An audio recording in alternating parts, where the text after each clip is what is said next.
모범 관련되어서 이제 말씀 선포에 관하여 이 부분을 나누게 됩니다. 여러분 요즘에 이제 설교가 이제 유튜브라든지 동영상으로 많이 봅니다. 점점 예배 드리는 것이 귀찮다. 나는 또 예수를 믿고 교회를 다닌다고 하는데 주로 교회는 나오지 않고 이 동영상으로 또 실시간이나 또 그런 유튜브를 통해서 예배를 드리는 분이 있어요. 또한 우리가 예배를 드린다는 것은 너무 이제 정적인 것 같고, 또한 예배라고 하는 것이 좀 손도 들고 질문도 좀 하고 뭐 그렇게 했으면 좋겠다. 또한 어떤 분들은 이제 출산 이후에 설교를 거의 애들 때문에 듣지 못하니까 보채고 하니까 내가 한 2, 3년 쉬었다가 애가 좀 자라면 이제 교회 나올게요. 이제 요즘 그런 분도 계시더라고요. 자, 여러분 예배 가운데 실제로 가장 많은 시간을 차지하는 이 설교, 이 분량이 굉장히 많은 단원이에요. 오늘 또 뒤에 행사도 있고 또 분량이 너무 많아서 소화해내기 힘들어서 몇 주 좀 나누어서 여러분과 함께 같이 공부하려 합니다. 여러분 예배 시간에 가장 많은 시간을 차지하는 이 설교가 왜 중요할까요? 자, 우리가 말씀을 하나 보게 되면, 자, 내가 너에게 분부한 모든 것을 가르쳐 지키게 하라. 볼지어다 세상 끝날까지 너와 함께 있을 것이라. 그리고 말씀을 전파하라. 이게 이제 보통 이 본문을 가지고 뭐 지상의 마지막 명령 또는 이 말씀을 전파하라, 이 말을 가지고 예를 들면 이제 노방전도에 많이 이제 주로 이용합니다. 이 말은 사실 이제 preaching, 설교하다는 의미거든요. 사도 바울이 디모데에게 교회에 관하여 하나님 말씀을 설교하는 일에 열심히 하라, 최선을 다하는 강조예요. 이 본문을 근거로 사실 목사는 예배 중에 말씀 설교, 복음 설교를 해야 해요. 왜 그러냐면 믿음을 일으키고 그리고 믿음을 견고하는 것이 바로 말씀 선포이기 때문이에요. 믿음은 들음에서 나고, 또한 들음은 미련한 방법으로 바로 믿는 자들을 통하여 말씀하시는 것을 통해 이루어지기 때문에 그래요. 하나님 말씀 선포, 전도, 이런 내용들은 다 신약 성경에 나오는 동일한 의미의 표현이라고 할 수 있어요. 자, 그래서 보면 복음을 부끄러워하지 않는다. 이 복음은 모든 믿는 자에게 구원을 얻는다. 또 어려서부터 성경을 알았다. 성경은 능히 오늘 우리에게 구원을 이루게 하시고 또한 성경의 위로로 소망을 가지게 하게 된다. 이 설교가 예배의 핵심이 되는 그 이유는 뭐냐? 바로 설교야말로 복음을 전하는 수단이 된다는 의미죠. 설교를 통해서 예배에 참여한 사람들이 믿음이 생겨나고, 믿음을 이미 가진 사람들은 그 믿음이 견고하게 되는 것은 바로 설교를 통해서 가능한 일이기 때문에 그래요. 이 종교개혁자 칼뱅도요, 바로 예배에 있어서 이 말씀 선포를 가장 중요한 요소로 봅니다. 이 말씀에 대한 선포와 바른 교리에 대한 것이 없으면 예배는 외식으로 변질된다고 강조했어요. 여러분 로마 가톨릭 교회 중세시대 때 말씀이 없는 예배였죠. 예전만 있었어요. 성찬도 제사, 미신처럼 했고, 말씀은 아예 라틴어로 그냥 한번 쓱 읽고 충문을 읽는 것으로 끝나버렸어요. 이 종교개혁은요, 가장 중요한 것은 은혜의 방편으로서 말씀을, 즉 설교된 이 복음으로 이해를 했습니다. 종교개혁에 있어서 가장 강력한 개혁의 수단이고, 또한 개혁의 가장 중심과 기초는 바로 예배 시간에 복음 설교가 제대로 전해지느냐 안 전해지느냐, 그 문제였어요. 그래서 여러분 오늘 우리 개혁주의 또는 개혁교회가 가장 중요하게 여기는 설교와 말씀 강론, 이게 여러 요리문답과 예배 모범 속에서도 고스란히 드러납니다. 자, 하이델베르크 교리문답 65문, 이 지금 방송이 연결이 안 되나요? 화면이 안 뜨나요? 한번 확인 한번 해보시겠어요? 자, 하이델베르크 요리문답에 보면 오직 믿음으로만 우리가 그리스도와 모든 은덕에 참여할 수 있는데 믿음은 어디로부터 옵니까? 여기에 대한 답이 뭐냐면 성령에게서 오는데, 그분은 거룩한 복음의 강설, 복음의 설교로 우리 마음에 믿음을 일으킵니다. 성례를 통해서 믿음을 견고하게 합니다. 이렇게 되어 있죠. 웨스트민스터 요리문답도 마찬가지입니다. 특히 말씀 선포가 효력 있는 방편으로 말미암아 오늘 우리를 그리스도께로 인도하고 믿음을 일으켜낸다고 얘기를 합니다. 그 웨스트민스터 신앙 고백서도 마찬가지. 14장에 보면 예, 택함을 받은 자들에게 그들의 영혼에 이르는 그 믿음의 은혜에 이르게 하는 것은요, 그들 마음에 계시는 그리스도 사역의 영인데요, 말씀 사역에 의해서 이루어진다는 거예요. 예, 말씀 사역에 네, 곧 끝날 것 같은데요, 설교가. 지금 이제 중요한 건 다 지나갔어요. 자, 그래서 여러분, 그래도 말씀 선포의 목적은 뭐냐? 예배 모범 책 있죠? 예, 가 부분 한번 읽을 테니 여러분 들어보세요.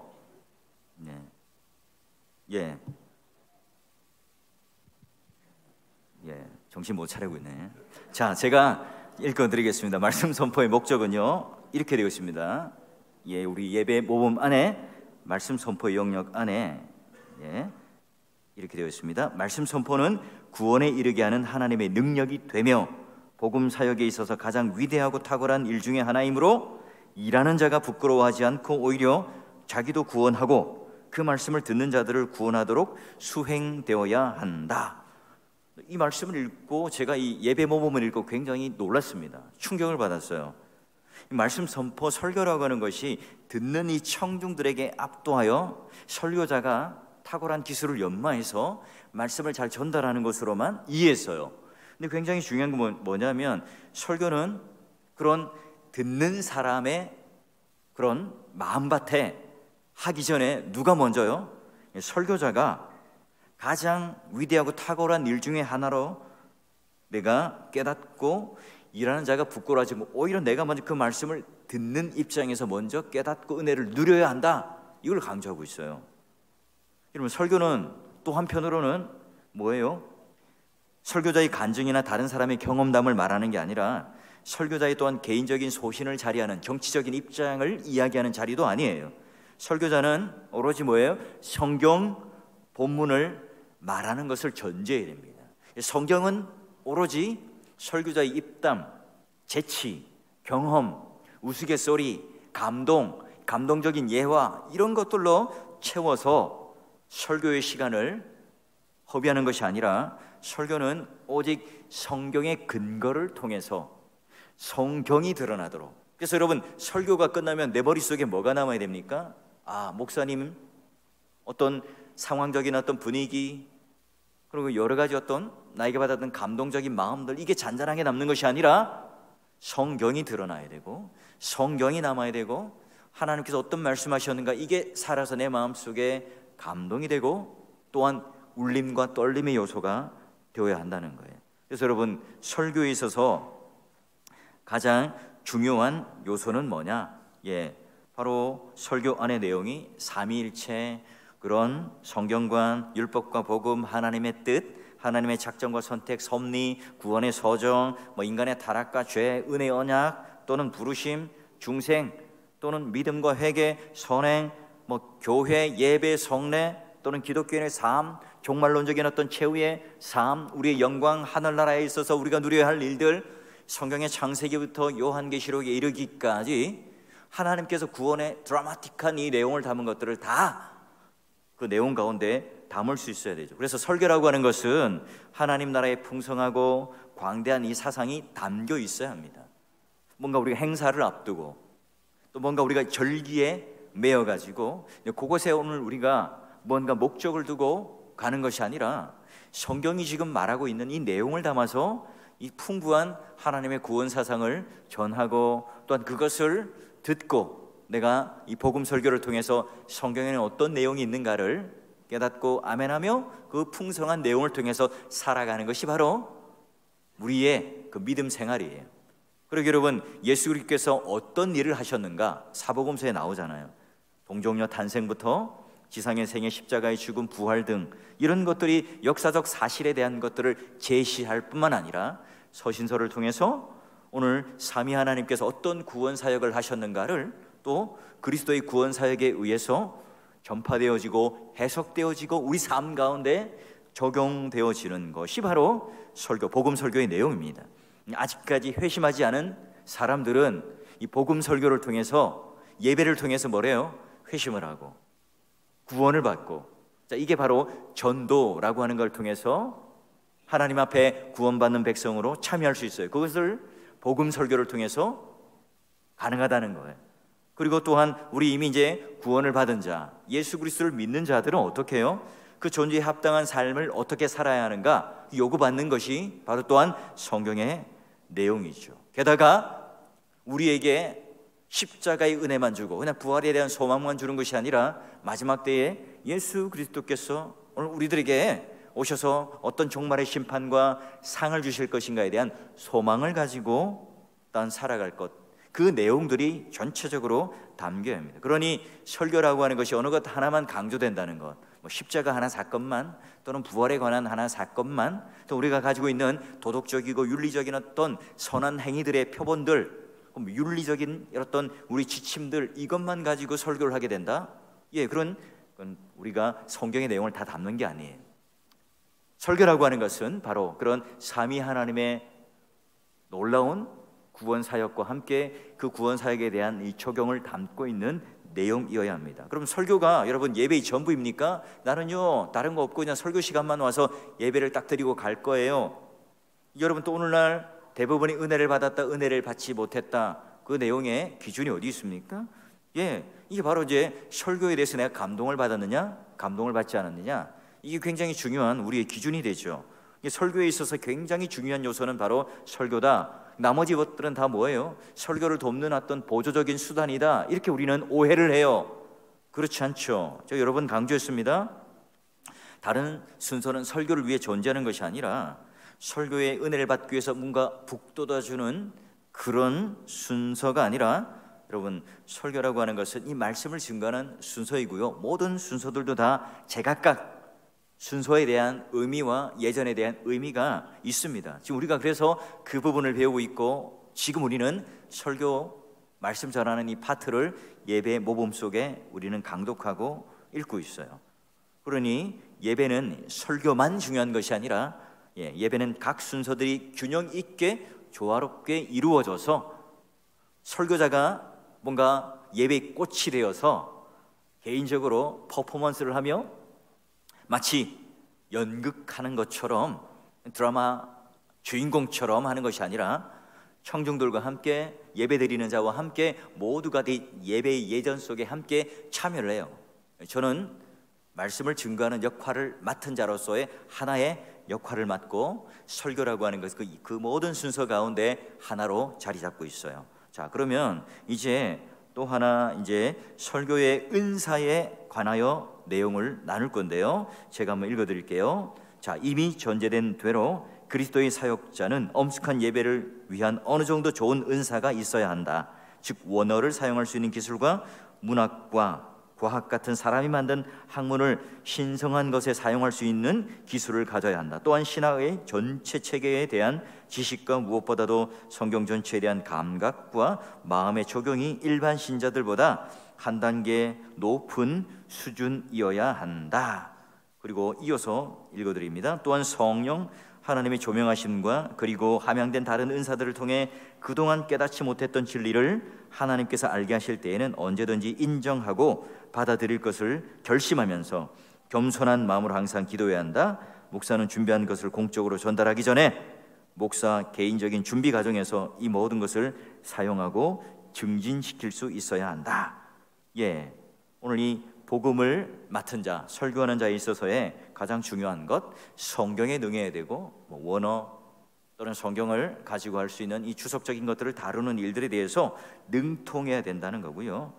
또한 설교를 작성하기 위해서는 우리 일반적인 그런 문학, 과학, 상식 이런 것들도 능통하여서 성도들과 공감할 수 있어야 한다. 오늘날 시대로 보면 굉장히 당연한 일이죠. 근데 그 당시 때는요, 굉장히 이게 심각한 문제였기 때문에 강조를 하고 있어요.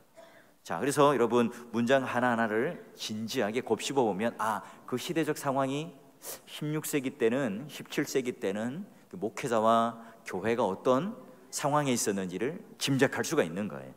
자, 그만큼 그때 시대는 신학교라든지 신학적 훈련을 받은 목사님들이 이렇게 많지 않았던 시절이었기 때문에 이제 이런 그런 예배 모범 속에 이야기를 하고 언급을 하죠.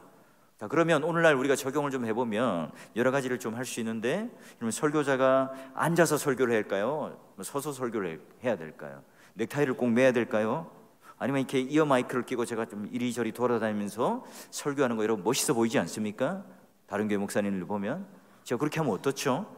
예, 여러분 어떻게 감히 이렇게 말씀하신 분도 있을 거예요. 자, 우리가 이제 대개 현재 지금 하고 있는 방식이 절대적인 방식이라고 생각해요. 그러나 여러분 설교자가 서서 설교하는 거, 성경에 보면 예수님께서는 항상 산상수훈이라든지 이런 걸 보면 앉아서 설교를 하셨거든요. 예, 이 초대교회도 다 앉아서 설교를 했습니다. 설교자가요. 그러면 어떤 게 맞는 거죠? 예, 오늘 우리가 알고 있는 이 규정적인 원리 자체가 절대적인 진리가 되어서 오늘 우리에게 이거 외에는 절대 안 돼 라고 말할 수 있는 게 아니라는 거죠. 선교지에 가서 40도가 넘는 푹푹 찌는 더위에 있는데 넥타이를 매고 또한 정장을 꼭 입어야 한다는 한국적 규칙을 가지고 가요. 예, 계속 할 수 있을까요? 안 되겠죠. 우리가 예배 모임이라는 것도 이 규정적인 원리도 그 시대적 상황과 그 시대적인 환경에 맞게끔 잘 서로가 논의하고 그 원리와 그 정신에서 벗어나지 않도록 하라는 겁니다. 예, 그리고 오늘 하나님 앞에 오늘날 우리 한국교회 좀 팽배해 있었던 것이 영어 예배라고 하는 것들이 많이 있었죠. 우리 주일학교 전도의 목적으로 많이 사용했는데요. 그렇다면 그건 사실은 이제 전도의 목적인 거예요.